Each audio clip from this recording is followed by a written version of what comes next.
Tu rentres du boulot, tu es épuisé, fatigué, mais il faut que tu passes d'abord par le stade parce qu'il y a une chose que tu n'as pas cochée dans ta to-do list, c'est d'aller faire ton sport. Ton sport pour aller perdre du poids parce que tu t'es dit que cette fois-ci, c'est la bonne. Il faut que tu réussisses ton régime, il faut que tu réussisses à faire ton sport et à perdre tes 10 kilos en trop. Le truc, c'est que peut-être que toi aussi, tu as déjà essayé de faire tout ça, de manger moins, de bouger plus. Et au bout de quelques jours ou quelques semaines, tu te retrouves à craquer, à tout stopper, arrêter ton plan alimentaire, arrêter ton plan sportif, parce que c'est juste trop dur à tenir. Si ça t'est déjà arrivé, sache que tu n'es pas seule et surtout, tu n'as rien raté. Parce que moi aussi, j'étais exactement à ta place, celle qui se motive à fond, qui fait des plans en mode no pain, no gain. Allez, cette fois-ci, c'est la bonne, je tiens, et puis à un moment, ça lâche. Et là, tu te dis, mais qu'est-ce qui ne va pas chez moi? Et tu remets tout en doute. Le problème, ce n'est pas toi. Je suis Sabine Jezop, coach spécialisée en neurosciences appliquées et j'accompagne les femmes fatiguées des régimes à perdre du poids durablement en comprenant ce qui se passe vraiment dans leur corps. Et dans cette vidéo, je vais t'expliquer exactement ce qui se joue vraiment derrière ta prise de poids et ce que personne ne t'a encore expliqué clairement. Tu as peut-être déjà essayé de faire des régimes, de couper les glucides, de supprimer le sucre, de faire du sport, manger plus léger, compter tes calories, te contrôler à fond. Mais malgré tout ça, tu reviens toujours au même stade. Tu craques, puis tu culpabilises et enfin tu recommences parce que on t'a appris que ça devait marcher à partir du moment où tu étais discipliné, que tu avais la volonté et surtout que quand on veut, on peut. Sur le papier, c'est logique. Mathématiquement, c'est vrai. Si tu manges moins, que tu dépenses plus, tu maigris.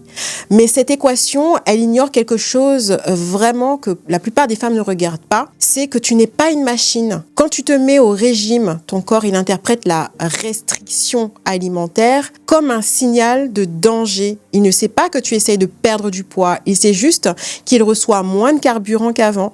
Et face à ce danger, eh bien, il active des mécanismes de survie. Concrètement, qu'est-ce qui se passe? Eh bien, ton métabolisme, il va ralentir. Ton corps, il va brûler moins de calories. Tu vas être en mode économie d'énergie.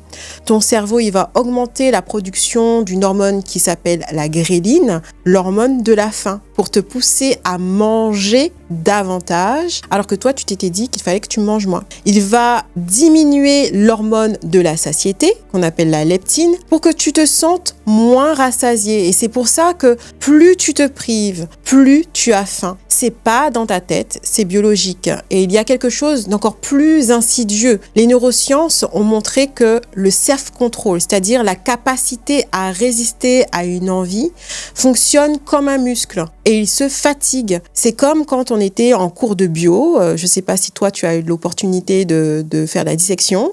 Eh bien, plus tu excites le muscle de la grenouille, plus au bout d'un moment, en fait, il ne bouge plus. Chaque fois que tu résistes à quelque chose dans la journée, tu consommes une partie de cette énergie mentale et quand elle est épuisée, eh bien le soir, après une longue journée, ton cerveau il lâche, il choisit le chemin le plus court vers le plaisir. C'est pour ça que tu peux craquer le soir et manger des gâteaux alors que tu avais prévu de manger de la salade. C'est pas parce que tu manques de volonté, c'est parce que tu as utilisé toute ta réserve de volonté justement en amont et ton énergie mentale ailleurs dans la journée. Et aussi, ce qu'il faut savoir, c'est que ta vie, elle ne se résume pas à compter des calories et à faire du sport 7 jours sur 7. Peut-être que tu travailles, que tu gères des enfants, que tu dois penser à tout pour tout le monde, les imprévus, les deadlines, les rendez-vous médicaux.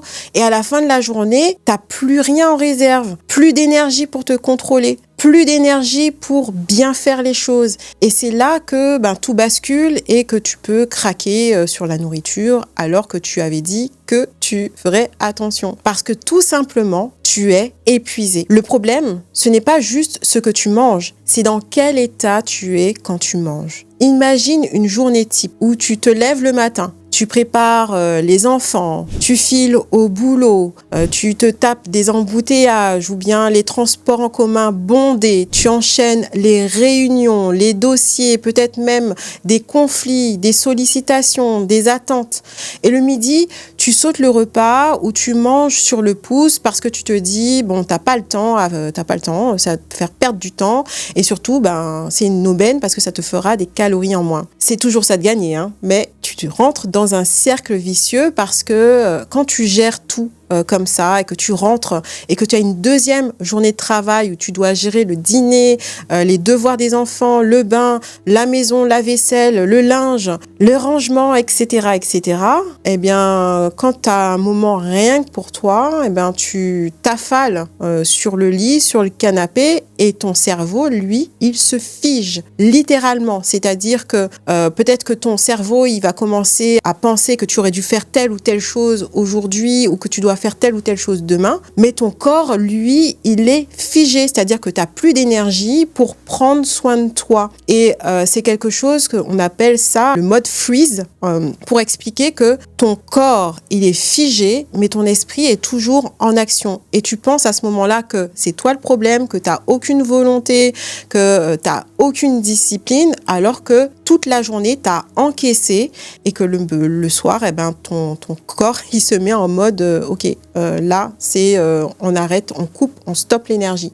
Et peut-être même qu'au moment où tu es figé comme ça, tu penses à la vaisselle que tu n'as pas eu le temps de faire, que tu n'as pas terminé parce que tu n'as plus d'énergie. Peut-être que tu penses à cette réunion qui s'est mal passée. Peut-être qu'il y a un collègue avec lequel ça s'est mal passé et que tu n'as pas su quoi répondre au moment où ça s'est passé, que ça t'a créé des émotions, peut-être de la colère, de la frustration, de la tristesse. Et tout ça, en fait, reste emmagasiné dans ton corps qui est figé et tu sais pas quoi faire avec tout ça. À ce moment-là précis, t'as qu'une envie, en fait. C'est de manger des gâteaux, peut-être des enfants qui sont dans le placard, d'aller dévorer des chips, je sais pas moi, quelque chose qui est gras, sucré, salé, quelque chose qui va te procurer du bien parce que c'est pas quelque chose d'healthy, mais c'est ce qui va te faire que tu vas te sentir bien sur le moment. Ton corps, lui, il cherche pas à maigrir, en fait. Il cherche juste à se sentir en sécurité. Et si il est tout le temps en mode survie la journée, eh bien, le soir, il cherche à décompresser. Parce que à force de tout tenir, tout gérer, jamais souffler, avec un trop-plein émotionnel,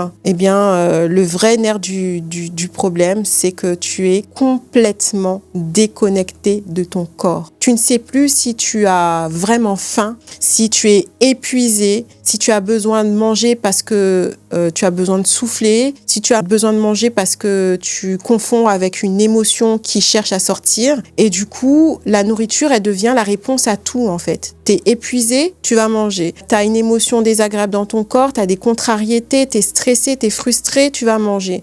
Tu ressens un vide à l'intérieur de toi, tu vas manger. Et ce réflexe, en fait, il est dans tout. Un besoin finalement de te donner un réconfort là où tu n'as pas réussi à te l'apporter dans la journée. Et d'ailleurs, on le voit même chez les personnes qui ont réussi à perdre beaucoup de poids, qui ont fait des efforts, qui ont mis en place des choses. Et je vais parler justement d'un créateur très connu sur TikTok qui a perdu plus de 70 kilos en l'espace de 2 ans. Il a atteint son objectif. Et pourtant, il explique lui-même qu'il a encore des envies de craquer, qu'il est encore dans le contrôle, à vouloir surveiller, à compter, à faire du sport. Ça montre quelque chose qu'on ne voit pas souvent. Semaine 32 après être passé de 150 à 80 kg. La semaine dernière, on était presque à 10 kg de repris, on était à 89,6. Et là, du coup, cette semaine, on est à 87,8. Ça veut dire que j'ai perdu 1,8 kg cette semaine. J'ai fait pas mal d'efforts cette semaine. On a redescendu nos calories à 2000-2100, ce qui me fait mal au cœur. Pour les personnes qui se lancent dans une perte de poids et tout ça, les premières semaines, ça va vous fatiguer. Normal. C'est que le problème, il ne disparaît pas juste parce que tu as perdu du poids, mais parce que il y a quelque chose qui se joue vraiment et que tant que tu n'as pas apaisé la relation que tu entretiens avec ton corps, la relation que tu entretiens avec la nourriture, que tu ne vois pas, que tu manges des fois par réflexe parce que tu es stressé, contrarié, fatigué, eh bien tu continueras toujours à nourrir ce cycle où tu fais attention à ce que tu manges, puis tu craques. Et si tu continues à suivre des règles extérieures, compter tes calories, couper tes glucides, te dire qu'il faut encore courir, encore marcher 10 000 pas parce que c'est ce qu'on t'a dit qu'il fallait faire, ou bien à suivre le plan et les méthodes des fit girls pour atteindre un idéal, alors que toi, en fait, tu es complètement déconnecté, complètement à bout, eh bien, tu resteras dans ce cycle. La solution, elle n'est pas dans plus d'efforts, elle n'est pas dans arrêter de manger, elle n'est pas dans aller courir en mode no pain, no gain, mais elle est dans la reconnexion à toi, à c'est quoi ma vraie faim physique, c'est quand est-ce que je n'ai plus besoin de manger, quand est-ce que je suis arrivée à satiété en fait, parce que peut-être que tu manges, mais tu vas au-delà de ta satiété, parce que c'est par automatisme, parce que tu ne ressens plus la satiété, tu ne sais plus dire quand est-ce que c'est assez. Peut-être que tu confonds la faim avec la soif, la faim avec les envies émotionnelles. Tant que tu ne retrouves pas ces repères, tant que tu restes déconnecté de ton corps, eh bien tu resteras toujours dans le même cycle. Je fais des efforts qui ne tiennent pas. Ton poids, ce n'est pas le vrai problème. C'est le signal que quelque chose de plus profond que tu n'as pas encore appris à écouter. Et si tu veux comprendre les vrais responsables du surpoids, j'ai mis un guide gratuit en description. Il est fait pour les femmes fatiguées des régimes. Et si tu veux arrêter les craquages et perdre du poids durablement sans lutte avec toi-même, j'ai mis en description toutes les infos pour accéder au programme Faim et Satiété.